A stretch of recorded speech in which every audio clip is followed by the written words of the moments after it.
Bore da I chi gyd a chroeso I roedfa foreol. Mae'n hyfryd I weld chi yn aelodau yn gyfeillion ac yn ymwelwyr. Rai ar ymweliad yn I o Gonwy. Croeso mawr I Iago o Gonwy y bore yma.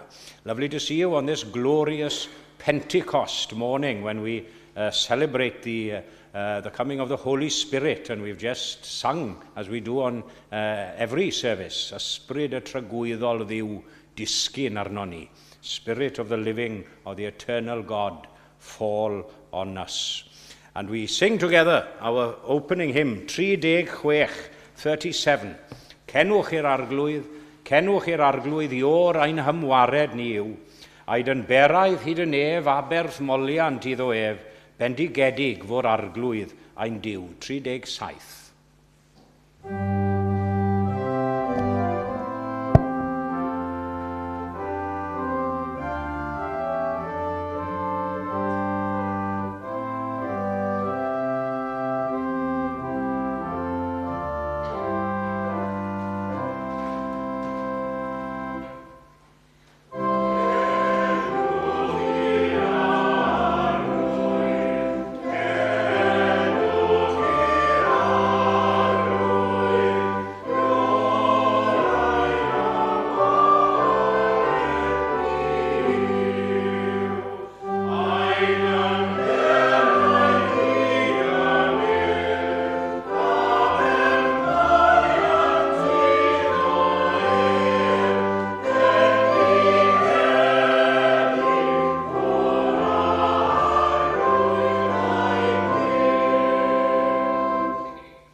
Y darlleniad arferol, wrth gwrs, ar gyfer y Sul y Pentecost neu'r Silgwyn, yw'r darn yna o'r acte'r apostolion, from the Acts of the Apostles. That's the traditional Pentecost reading, and that's the reading we'll have this evening at the United Service.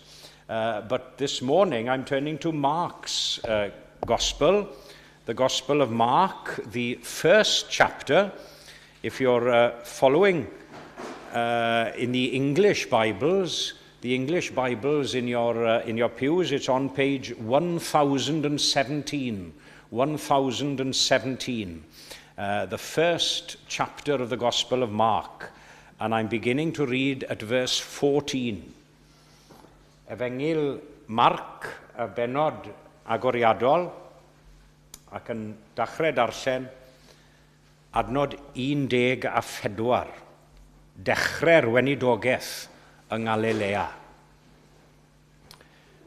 Wedi i Ioan gael ei garcharu, daeth Iesu i Galilea gan gyhoeddi efengil Duw a dweud, a mae'r amser wedi ei gyflawni ac y mae teyrnas Dduw wedi dod yn agos. Edifarhewch a chredwch yr efengil.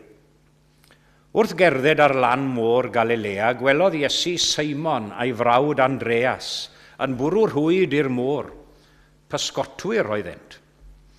Dywedodd Iesu wrthynt, dewch ar fy ôl i ac fe'ch gwnaf yn bysgotwyr dynion. A gadawsant ei rhwydau ar unwaith a'i ganlyn ef. Wedi iddo fynd ymlaen ychydig, gwelodd Iago fab Zebedeus ac Ioan ei frawd, yr oeddent wrthi'n cyweirio rhwydau yn y cwch. Galwodd hwythau ar unwaith a chanadael ei tad Zebedeus yn y cwch gyda'r gweision, aethant ymaith ar ei ôl ef. Daethant i Gapernaim, ac yna ar y saboth, aeth ef i mewn i'r synagog a dechrau dysgu. Yr oedd y bobl yn synnu at yr hyn yr oedd yn ei ddysgu oherwydd yr oedd yn ei dysgu fel un ag awdurdod ganddo, ac nid fel yr ysgrifenyddion. Yn ei synagog, yr oedd dyn ag ysbryd aflan ynddo. Gweiddodd hwnnw gan ddweud, beth sydd y fyny di a ni, Iesu o Nazareth? A wyt ti wedi dod i'n difetha ni? Mi wn pwy wyt ti, sanct Duw. Cyrryddodd Iesu ef ar geiriau, taw a dos allan ohono. A chan ei ysgytian a roi bloedd uchel aeth yr ysbryd aflan allan ohono. Syfrdanwyd pawb, nes troi a holi a'i gilydd, beth yw hyn? Dyma ddisgeidiaeth newydd ac iddi awdurdod. A mae hwn yn gorchymyn hyd yn oed yr ysbrydion aflan a hwythau ni fyddhau iddo. Ac aeth y sôn amdano ar led ar unwaith trwy'r holl gymdogaeth Galilea. Ac yna, wedi dod allan o'r synagog, aethant i dŷ Seimon ac Andreas gydag Iago a Ioan. Ac yr oedd mam yng nghyfraith Seimon yn gorwedd yn wael dan dwymin. Dywedasant wrtho amdani yn ddi-oed. Aethantau ati a gafael yn ei llaw a'i chodi. Gadawodd y dwymin hi a dechreuodd hithau weini arnynt. Gyda'r nos a'r haul wedi machlyd, yr oeddent yn dwyn ato yr holl gleifion a'r rhai oedd wedi ei meddiannu gan gythreiliaid. Ac yr oedd yr holl dref wedi ymgynnull wrth y drws. Iachaodd ef lawer oedd yn glaf dan amrywiol a fiachydon, a bwriodd allan lawer o gythreiliaid. Ac ni adawai yr gythreiliaid ddweud gair oherwydd ei bod yn ei adnabod. Ychwaneged yw i fendith at y darllen a'r gwrando hefyd o'i air. Ac fe unwn ni i ganu ymhellach yr ail emyn sef 194, 194. Anweledig rwy'n dy garu rhyfedd ydyw nerth dy ras, tynnu fennau di mor hyfryd o'i bleserau pennau mas. Gwnaethost fwy mewn un menidyn nag a wnaethai'r byd o'r bron, ennill it o'i steddfa dawel yn y galon garreg hon. 194.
Cyfle ni nawr i droi at ddiw mewn gweddi. Let us turn now to God in prayer. Cydweddiw.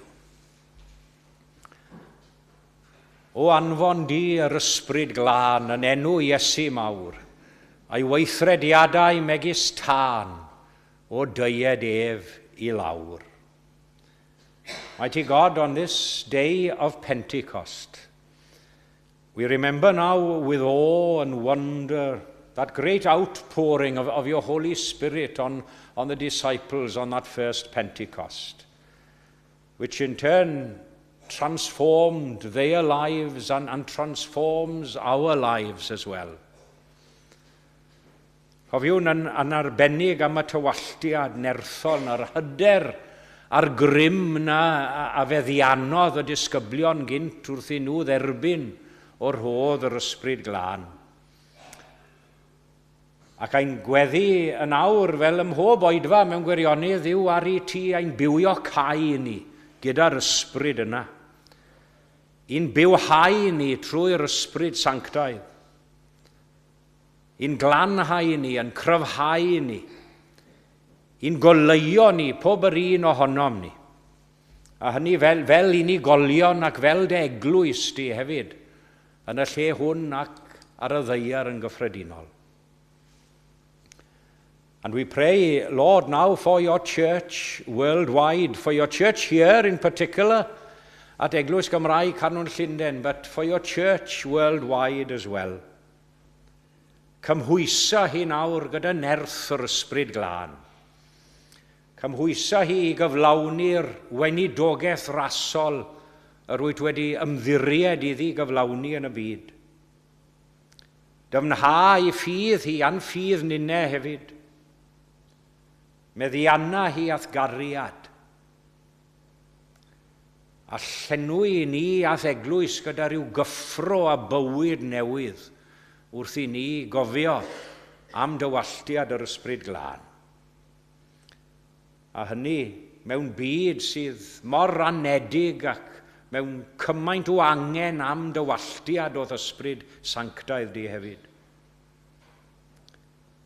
You came through your Spirit on that first Pentecost, and life was never the same again. And now we pray, O Lord, for you to light that flame of faith within our hearts again. A new fire in our hearts. New energy, a new life, and new purpose as we travel forward in life. Transform our fears, our anxieties, and our doubts at times. Fill us with new confidence to reach out to others in the love of Christ and to journey on our way in this life. And we thank you for the guidance of the Holy Spirit in our lives. We thank you for that guidance which is given to all those who seek it in earnestness and in truth and in the right spirit. And we pray and thank you for the inspiration of that Spirit which challenges us at times, yes, challenges us, gives us new insights into your will and your plan for us, and releases us from and frees us, as it were, from the shackles of this mortal existence in this world. Ac i'w chlaw pob dim fel ym mhob oedfa o'r arglwydd, i ni'n diolch i ti am Iesu Grist, ac am ei gariad anrheithol tuag atom ni. Diolch i ti am yr hwn sy'n sefyll wrth ein hochor ni, gyda ni bob amser, i'n cyfleidio ac i'n cyfeirio ni. Be with us, therefore, during our service this morning, and be with all now who are in our thoughts and prayers. We think of many of our fellow members here at Eglwys Gymraeg Canol Llundain who would have been with us this morning if it were not for ill health and other circumstances. And we pray also now for your blessing on this evening service when all the churches of Westminster gather together here for a united Pentecost service. And we pray that everything that is said and done and sung will be to your glory and to the furtherance of your kingdom here on earth. Gwranda arnom ni nawr mewn drigaredd, a rhagora ar ein deisyfiadau ni gyd, a mae'n bod yn gofyn y cyfan oll ynghyd y myddeiant ein hamal dros heddau i dderbyn di ac yn erbyn ein gilydd, yn enw ac yn heiddiant Iesu ei hun. Amen.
Good morning, bore da bawb, a mae'n hyfryd cael eich cwmni bore braf ar Sul y Pentecost.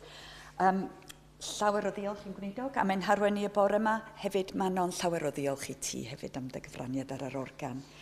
There is no discussion group this evening at 4:30.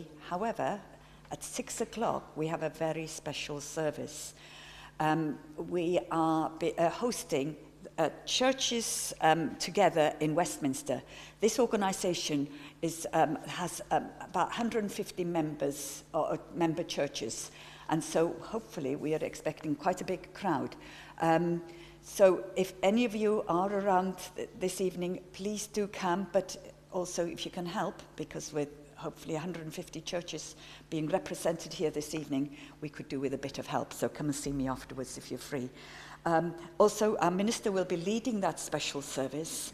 Will be on the organ, and David Jones will be giving a solo. So I think it will be a very special service on the Pentecostal Sunday. Pentecost Sunday. I'm going to be saying that word all the time now. Right. In the coming week, usual pattern of services. On Wednesday, short service at midday, followed by fellowship.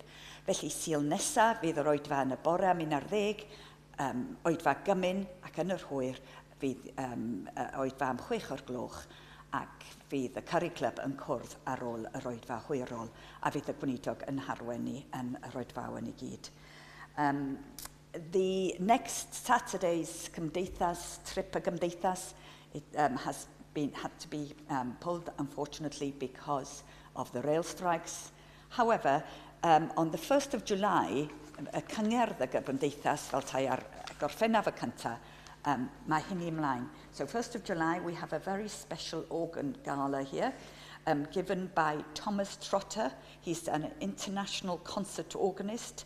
Tickets are on sale, so do come and put the date in the diary. So 2 o'clock on 1st of July. Nawr, dawn nhw'n hamgylch i dderbyn eich rhoddion, ac yna dewch lawr am paned o de a cyfle cael sgwrs ar ddiwedd yr oedfa.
Ein roddion a ddagwn I ti arglwyddiwr, a diolch am dderbyn yn gysonodd stor, yn llawen a gnawn ein haddinet anghyd, I ddwy'n ein tystiolaeth I ti yn y byd.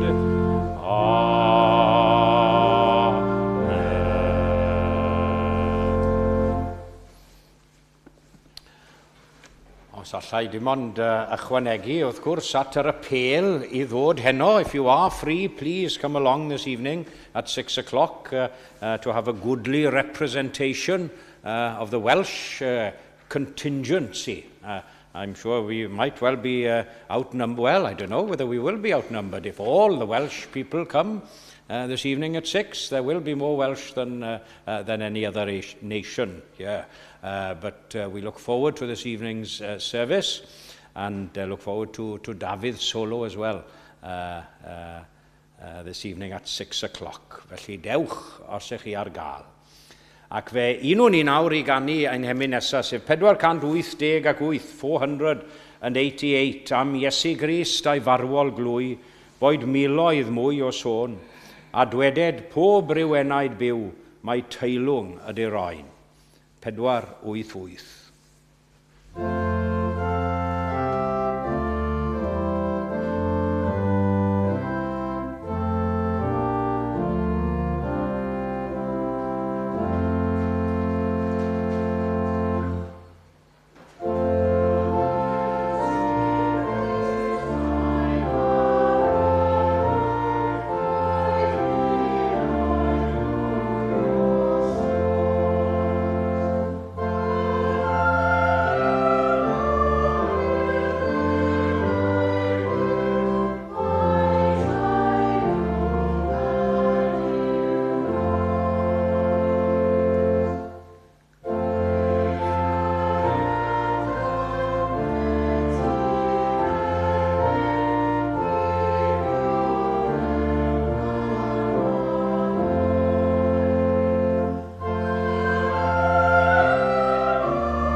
ni'n sôn yn aml mewn bywyd, ond i ni am ddechreuad bach yn arwen at ddiweddglo mawr yn aml. Small beginnings leading to great endings. That's what we say often in life, and that was certainly the case at that first Pentecost Sunday, when the relatively small gathering of people received the gift of the Holy Spirit for the first time. Now, I'm not actually preaching so much on that section this morning, because I would have said all I have to say. Well, not that you can say all in one sermon, of course, but what I'll be saying this evening. So I'm preaching on a different subject this morning. But if ever there was an example as well of small beginnings resulting in a great ending, we have it here as well in the narrative that I read at the beginning of the service from Mark's Gospel. The narrative of Jesus visiting Simon Peter's house, where his mother-in-law was ill. I've preached on this subject before, but not on the same angle, as it were. Roedd ychydig yn unig o bobl wedi cyrraedd y tŷ i ddechrau gyda Simon, gyda Iesu, Simon Pedr, Andreas, Iago ac Ioan. Dyna gyd. Ond erbyn y diwedd, os ych chi'n cofio darlleniad, ni'n darllen bod yr holl dref wedi ymgynnull tu allan i'r tŷ. The whole city, it says in English, the whole town in the Welsh translation. I have to look at the original Greek to see what it was, whether city or town. The whole city gathered at the door of the house. What a difference in a short period of time, isn't it? And all of it centered around the humble home of a poor fisherman. That was the venue, as it were. Not that the house itself is important. We're not worshipping the house by any means. But that is the picture for us this morning. This poor, humble home of a fisherman. A chi mod, wy'n siŵr bod ni I gyd yn ysu am I ddiw gyflawni gweithredoedd mawr yn y byd. Ac yn meddwl yn naturiol am leoedd crand falle I ddechrau lansio'r gwaith mawr mewn eglwys gydeiriol neu mewn capel enfawr.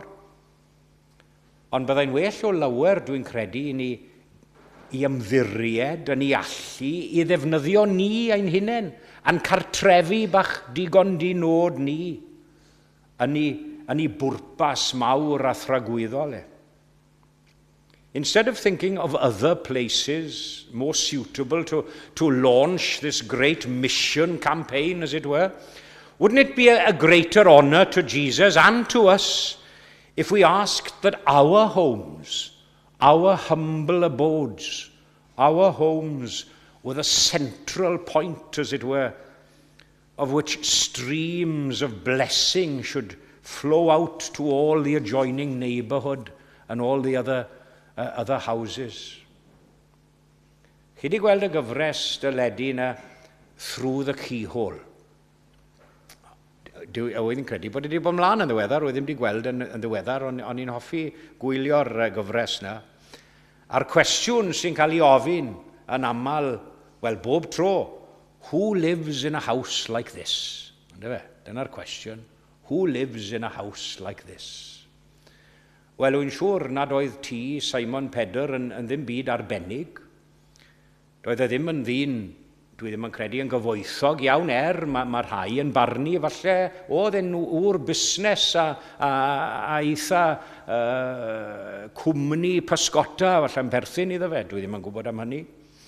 Ond dwi ddim yn rhag weld y bydde'r tŷ yma'n un mawr urddasol crand, tŷ bach digon dinod. Ond eto I gyd oedd y tŷ hwn wedi dod yn gyfrwng o fendith trwy Iesu Grist i'r gymdogaeth I gyd. And it may well be the case that our homes are nothing out of the ordinary to look at. They're not architecturally grand in any way. Nothing special there. But if Jesus could visit the home of Simon Peter and transform that, a humble home of a poor fisherman, there's no reason why he can't make our homes as well a blessing. Just as any chapel building can be a blessing, or a cathedral, or any other sacred building. Ac wrth feddwl am ras yn amlygu hunan, yn hi Simon Pedr y bore yma. Rwyf am nodi 3 pheth yn syml i chi. Gras yn cyrraedd tŷ Pedr. Grace arriving at Peter's house. Gras ar waith yn hi Pedr. Grace at work in Peter's house. A gras yn llifo allan o dŷ Pedr.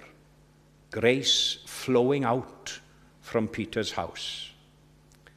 Felly'n gyntaf, gras yn cyrraedd tŷ Pedr. A gallwn ni holi sut yn y byd y dechreuodd y cyfan yma. How did grace come to Peter's house in the first place? And you know, whenever I speak about grace, I like to remind ourselves, I say this every time, when specifically speaking on grace, to remind us what grace actually means, the actual meaning of the word. There are many different definitions of the word grace, but I'm fond of this one. The free and unmerited favor of God given to undeserving people. That's grace. When we talk of grace, gras, o'r fath beraidd sain. A ddolen gyswllt gyntaf yn yr holl broses mewn gwirionedd oedd Andreas. Wy'n hoff iawn o gymeriad Andreas, achos bob tro ni'n clywed amdano fe yn yr Efengylau, mae'n dod â rhywun arall gydag at Iesu.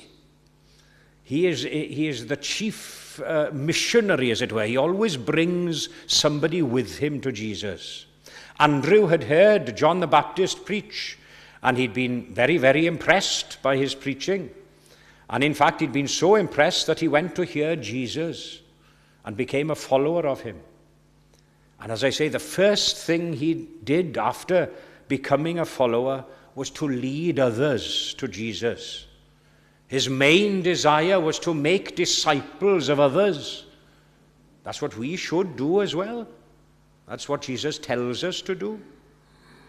Ac oni diw hynny'n wers i ni gyd ar y dechrau, i ddechrau'n agos i gartre fel petai, fel mae'r dywediad yn mynd, ynddo fe? Gyda'ch cydnabod a'ch teulu chi a'ch hunan. Os yw'r pen teulu yn Gristion, mae mwy o obeth i'r teulu gyfan fod yn Gristnogion hefyd. Peter and Andrew, James and John, along with their friends, had been drawn closer to Jesus. Now, they were already followers of Jesus, but they became more than mere followers. They received and they were called into a much higher occupation and nobler service than they'd been. From fishermen, they rose to become fishers of men, as we read in the reading. Pysgotwyr dynion. Roedd Pedr yn ddisgybl yn barod, wrth gwrs, ond roedd e rhyw fath o ddisgybl yn y cefndir fel petai, hyd at y pwynt yma. Roedd rhaid iddo fe gael ei dynnu i'r amlwg. Roedd e wedi bod yn fwy o bysgotwr nac o ddisgybl cyn hyn, ond nawr fe ddaeth yn fwy o ddisgybl nag o bysgotwr. And you know, I don't think it's insignificant a fact either that just before Jesus was about to show such grace at Peter's house, that he'd been instructing and teaching them in the synagogue. They'd all been in the synagogue and they'd heard Jesus preach and heard him preach with great authority and power. A nid ffaith dibwys mae honno chwaith wedi cyrraedd gatre ar ôl bod yn y synagog ac wedi clywed y fath bregaeth ddaeth gras a bendith i dŷ Pedr. Achos chymod mae'r goreuon ohonom ni, mae angen arweiniad a chyfarwyddyd i ni bob yr un ohonom ni, yn dos? Mae'n rhaid i ni cael yn bwydo gan Grist yn gyntaf, cyn ein bod ni yn gallu mynd mas a bwydo bobl eraill. Rhaid i ni gael arweiniad gyntaf. Peter and his friends had enjoyed Jesus' company so much that they begged him to stay with them and to come home with them. Can we do the same this morning? Don't leave Jesus behind as soon as you reach the bottom of those steps this morning, leaving the chapel. Take him home with you. Take him through the rest of the week with you, because he's willing to stay. He is willing to stay only if you ask him to do so. Mae'r hen ddehareb na yn Saesneg yn dweud, charity begins at home, ynddo fe? That's the old English saying. Ond beth am i ni edrych arno o'r ongl yma? Mae'n rhaid i ni ofyn am ras i ni ein hunain yn gyntaf, ac nid rhywbeth hunanol trachwantus yw hwnnw, achos os dim modd i ni fendithio eraill, nes ein bod ni wedi cael ein bendithio gyntaf, ynddo fe? Felly mae'n rhaid i ni ofyn am ras, am y ddeiant i ni'n hunain. Gras ddaeth am traed yn ôl i ddyfynu'r un emyn ag an Gomer. Gras ddaeth am traed yn ôl, a chymorth newydd rydd bob awr i ddwyn y gwaith i ben. It's not selfishness at all if someone stands at the fountain of grace, as it were, to fill their own cup, when they're intending to hand that cup out and about to everyone else. That's not selfishness. Now let's take a look at grace at work. Grace at work in Peter's house. Gras ar waith. What did grace do when it came to this house? The first effect that grace had was to lead the family to prayer. Gweddi. Chi'n cofio'r 4 ohonyn nhw yn cyrraedd gyda'r Iesu a'r adnod yn dweud fel hyn, dywed asant amdani yn ddi-oed, sef mam ynghyfraith Pedr, and immediately they told him about her, Peter's mother-in-law, who was ill. Oes pethau yn pwyso arno ni, yn ddyddiol siŵr o fod? Oes gofidiau a phroblemau yn ein llethu ni weithiau? Dwed wrth Iesu amdani nhw. Oh, what peace we often forfeit. Oh, what needless pains we bear. All because we do not carry everything to God in prayer. You know, telling Jesus of things is a simple way of praying as well. And I think there's another distinct lesson for us to learn from this narrative of Peter's mother-in-law, because don't we feel, and I've mentioned this before in many sermons, don't we feel that perhaps we shouldn't take little more mundane things to God in prayer? Why not take everything? It's a great error to think that we can't carry ordinary trials of everyday life to Jesus in prayer, all because we do not carry everything to God in prayer. But as mentioned, Peter's mother-in-law wasn't suffering from any ordinary fever. It's implied that she was seriously ill. In another account, it says that she was near to death, totally debilitated. So whether it's common or uncommon, ordinary or extraordinary, take it to the Lord in prayer.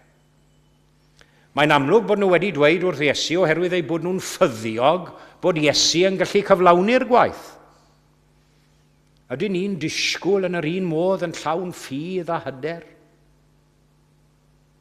And we also see that when grace started its work at Peter's home, it transformed the whole place and the people in it. Look at the difference. The once shivering patient, burning with fever, she's now happily serving her master. Felly pan ddaw gras diw i'r amlwg ac yn dechrau ar ei waith, mae'r person sydd wedi dioddau yn cael ei drawsnewid i fod yn llawen, a pechadur yn troi'n wasanaethwr i'r arglwydd, a claf yn dechrau gweini. Now, I'm always very, very aware, and I mention this often as well, whenever I preach on physical or bodily healing, and it does happen sometimes, but it's not always the case, is it? In our situation, we pray for people with illnesses. It doesn't always follow that they are cured. Sometimes the physical healing doesn't take place, but perhaps it's the spiritual healing, the inner self, which needs to be healed most, the healing of a troubled soul because of the physical illness, the inner spirit which needs healing more. Having looked at grace arriving at Peter's house and grace at work, let's look briefly before we conclude at grace flowing out from Peter's house. Gras yn llifo allan o dŷ Pedr. Does dim modd yn y byd hwn i gadw rhywbeth fel hyn yn gyfrinachol, dos? Gallwch chi ddychmygu'r cymdogion yma a'r menwod yn dechrau siarad ymysg ei gilydd am y peth, yn dweud un wrth y llall, a chyn pen dim oedd yr holl gymdogaeth wedi clywed am y digwyddiad, fel i ni'n darllen, oedd yr holl dref wedi ymgynnull tu fas i'r tŷ. You can't keep God's grace a secret. It will reveal itself somehow or other. And you know, really speaking, you don't have to advertise your religion, or you shouldn't really. Simply live it. That's an advertisement in itself. And other people will start to talk about it if you live your life in the correct way. Yes, it's obviously good to speak about it. We're told to speak about it, yes. But the way in which you live your life should be the best of all sermons. Dwi'n cywilyddio weithiau wrth feddwl mod i fod i fyw fy mywyd i. Fel pregethwr yr Efengil, dwi'n cwmpo'n fyr o'r nod yn aml.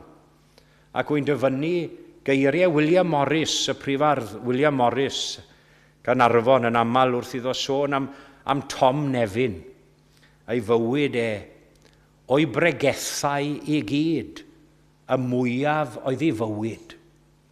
Na chi hyfryd yn dyfe? Bydde fe'n hyfryd, tasau pawb yn gallu dweud na amdano ni.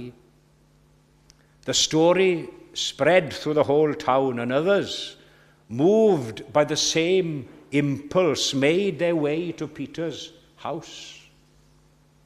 And you remember, as I've quoted, the words of the reading, and the whole city was gathered together at the door, wrth y drws. What a sight. Can you imagine the sight? And what can we say about this poor fisherman's home now? I began by calling it the humble home of a poor fisherman. Dear me, it's become much more than a humble home now. It's become a mansion of grace and mercy. All kinds of people gathered there to be healed, and all of it flowing out from that house through Jesus Christ. Perhaps you may ask or say this morning, well, there's no possibility of that happening in my house, is there? Why not? Why not, I ask back.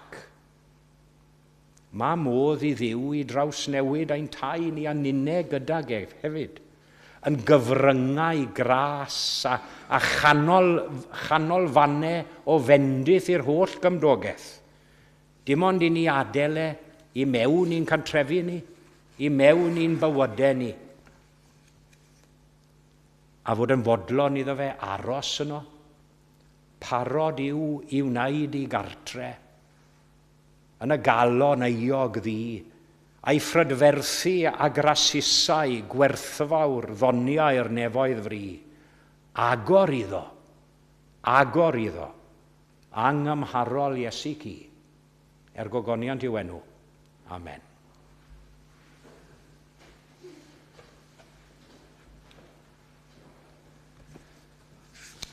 ac fe ganwn gyda'n gilydd i ddyweddu. Geiriau hyfryd David Charles Gyfyrddin, 747, 747. O, 740. Iawn. O, Manon ddim ond testo ni fanna. Gyda'r 740, 740. 740. Geiriau hyfryd eraill morswyn. Arglwydd Iesu, arwain fenaid at y graig sydd uwch na mi, craig safadwy mewn tymhestloedd, craig a ddail yng ngrym y llu. Llechu wnaf yng nghraig yr oesoedd, dye diliw, dye tân. A phan chwalo'r greadigaeth, craig yr oesoedd fydd fy nghân. 740.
Gawn ni roi ein gofal nawr i'r arglwydd. Let us commit ourselves to God in prayer.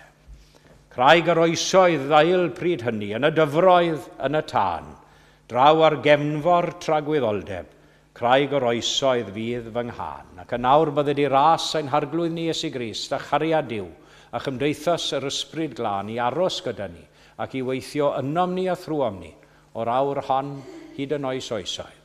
Amen.